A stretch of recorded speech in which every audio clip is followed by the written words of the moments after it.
X और social media पर पाबंदी के खिलाफ दरख्वास्त समाअत के लिए मुकर्रर कर दी गई है। लाहौर हाईकोर्ट का 3 रुकनी फुल बेंच 20 मार्च को समाअत करेगा। समाअत का अहवाल तफसीलात क्या है, अब्दुल रहमान से जानते हैं। जी अब्दुल रहमान।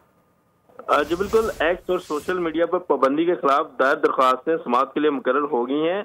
लाहौर हाईकोर्ट की चीफ जस्टिस आलिया नीलम की सरबराही में 3 रुकनी फुल बेंच 20 मार्च को इस केस की समाअत करेगा। अदालत ने ट्विटर इस्तेमाल करने वाले इदारों की तफसीलात तलब की हैं, जबकि अदालत ने ट्विटर इस्तेमाल करने वाली शख्सियात के खिलाफ की गई कार्रवाई की रिपोर्ट भी PTI से तलब कर रखी है। अदालत ने वफाकी वजारत दाखिला और दीगर फरीकैन से तहरीरी जवाब तलब कर रखा है। दरख्वास्त गुजार शाकिर महमूद वगैरह के वकला जो है उनकी जानब से ये दरख्वास्तें दायर की गई हैं, जिसमें मौका अख्तियार किया गया है कि PTI को सोशल मीडिया पर पाबंदी आयद करने का कोई इख्तियार नहीं। हुकूमत ने किसी कानूनी जवाब के बगैर एक्स और सोशल मीडिया पर पाबंदी आयद कर रखी है। अदालत एक्स में तमाम सोशल मीडिया ऐप्स पर आयद पाबंदी को फौरी तौर पर खत्म करने के अहकाम सादर करे। जी अब्दुल रहमान, बहुत शुक्रिया।